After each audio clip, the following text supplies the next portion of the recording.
Hey guys, welcome back to the Butterfly Effect podcast, and in today's episode we're going to give you prologue theory for the Quarry, a theory about the villain, and also the potential influences that Supermassive Games have looked at in order to build the Quarry. So I'm Jack, and I'm joined as always by Liam. Bonjour. And yeah, so I refer back to an earlier video, our very first Quarry video, which if you're interested and you haven't seen any news about the Quarry, you can find in the description box in the link below. We essentially talk about how we think it's potentially going to be werewolves. Now, since then, it seems to have become commonplace in terms of a theory.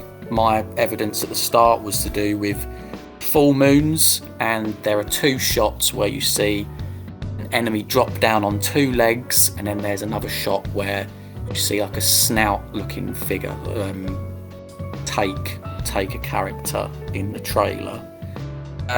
But I believe, Liam, you've got something more to add on that front for whether it's werewolves or not. Yeah, of course. So when we made that video, you got me thinking about the wolves, because I came up with Wendigos, but I just came up with it as a far-fetched theory. I wanted to ask you this. Is it a coincidence that the trailer was released on the 17th of March and the moon became a full moon within the same 24 hours, which was technically the 18th of March, but pretty much in the same window? I mean, is that a coincidence, or do you reckon they did that deliberately, Jack?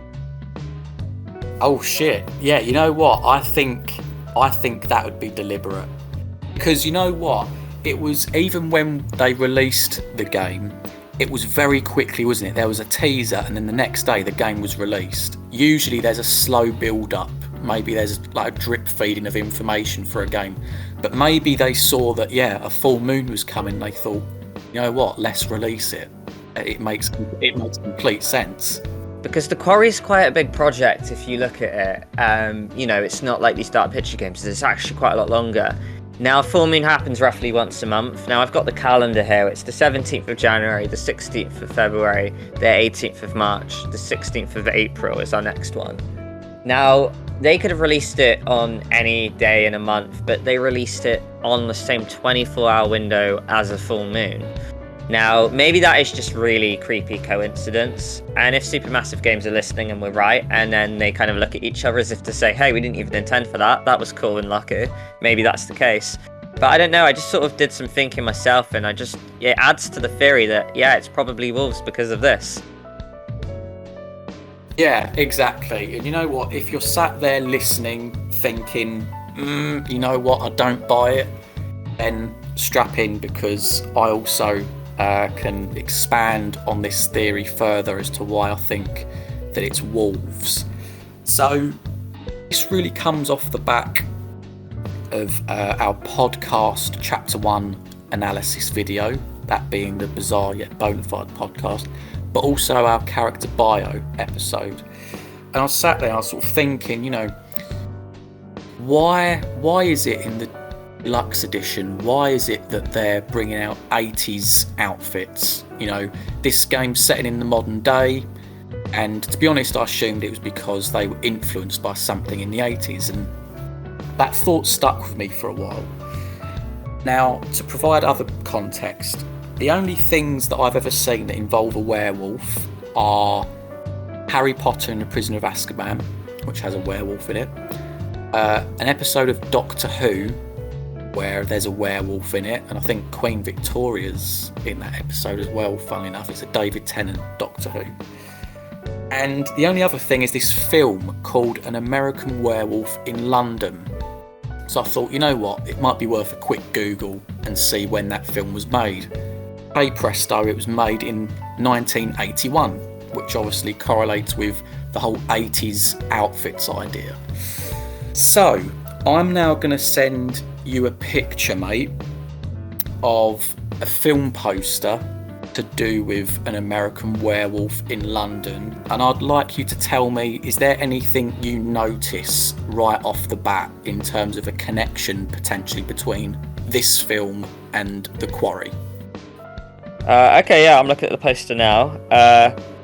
So let me think. You've kind of got the the darkish background, the characters looking unsuspectingly away. I mean, the font's white, but you could maybe say the font, right? This is it. So obviously, Quarry, it's written in red, right? And we'll put these pictures up on the screen so that people can see. But just the design of the font, they're both very similar. So, while it might be considered a loose theory, it made me want to investigate this a little bit more. So I then looked into what the premise of this film was, and to be honest, the only scene I remember was the opening scene. So you got these two characters, David and Jack, and they're wandering through the moors of England. And cut a long story short, they go to a pub, and funnily enough, that pub or the inn or whatever it's called, it has a 5-point star on it, which obviously links to werewolves. But it ends up with both of them getting attacked, one of which is mauled to death, and the other one I think gets bites and scratches on. The people from the pub come along, they shoot the wolf dead, and then when they look down at the wolf's body, it's turned back into a human, and it's a naked body. However, later on, when there's another full moon, the guy that was attacked by the wolf now has become the werewolf. So in terms of a prologue, this is what my theory is that the Quarry is going to play out the exact same way.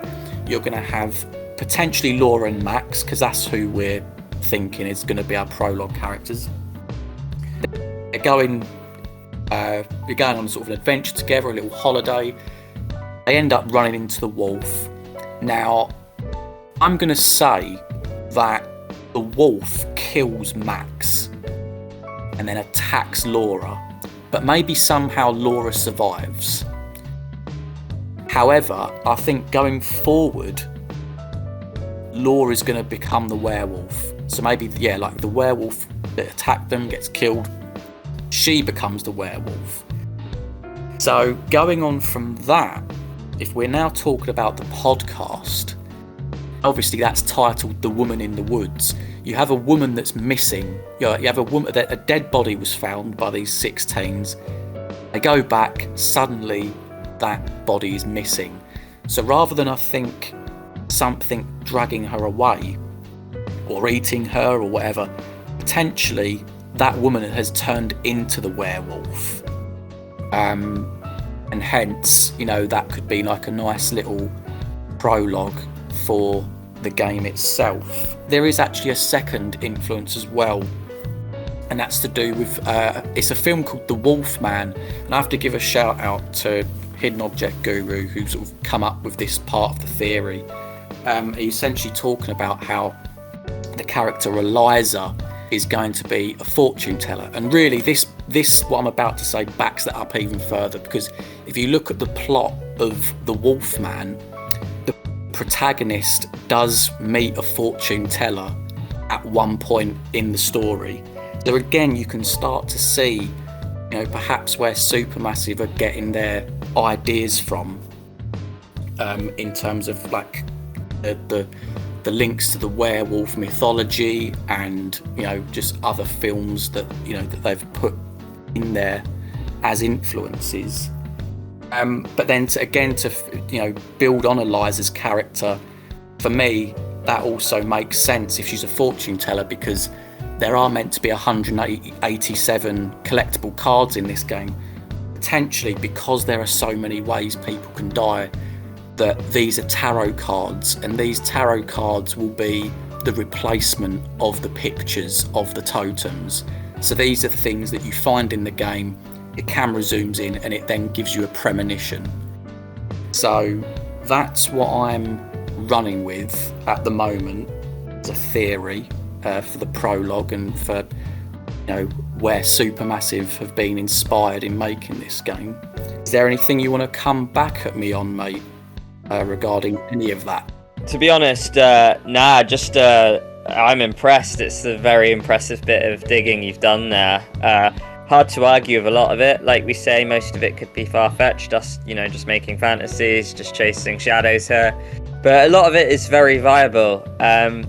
I agree with the points about Laura and Max as well. As you can see in the trailer, it's clearly Max who gets taken by the shadow, and Laura kind of looks back and gasps. And, I do think Laura will be the girl, as I mentioned in my character bio episode, that she probably runs away, maybe meets the main group as like this traumatized girl, I'm unsure, but maybe she becomes a wolf. But if you look at the main poster, she takes quite a predominant, center stage on this, so I have a feeling Laura has quite a big part to play somehow.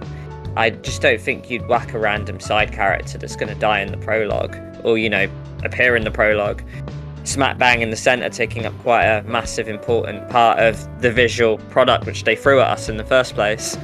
So yeah, everything you say, mate, I agree with it.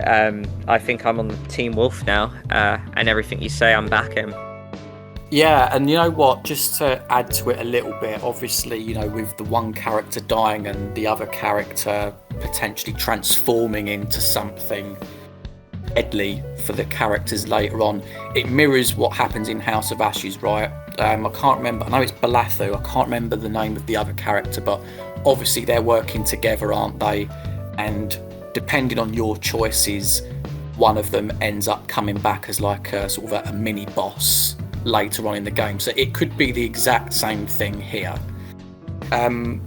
Another thing I'd like to add as well regarding the wolf theory, it comes to something that is said on the website. It says you won't believe what you'll become.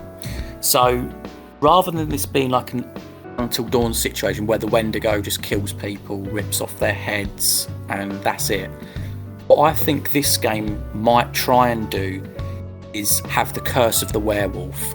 So if we run off my theory that Laura's going to be the werewolf at the beginning, if she then kills a character or scratches a character in the game, I think that character will then become the wolf and Laura's body will be found on the floor, something like that. And then obviously that's the way that the characters can start to get whittled down as you go forward.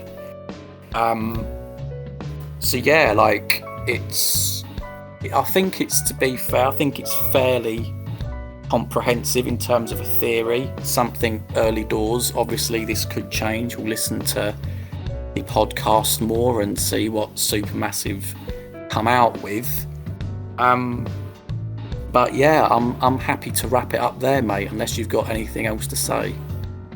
Nah, that's pretty good actually. No, I appreciate that. Just let us know in the comments, guys. Are we crazy? Is it not wolves? Was the podcast right? Is it actually bears that we're going to be seeing? And are any of our theories there believable? And are any of them really far-fetched? Is it a coincidence they threw the trailer on the full moon? Perhaps, Laura and Max aren't even going to be wolves. Maybe they're just going to straight up die at the start. Let us know what your theories are. Maybe we can compare them. I'd love to know. But yeah, thank you very much for joining, guys. It's been a pleasure. Yeah, absolutely. Obviously, as usual, you can find our social media links in the description. And, do take a look around our channel. You'll find a playlist. We've got a dedicated Quarry playlist. And, as you can expect, we will be playing the game on June 10th. So lots of good content coming your way. Hope you enjoyed the video. And we'll see you next time.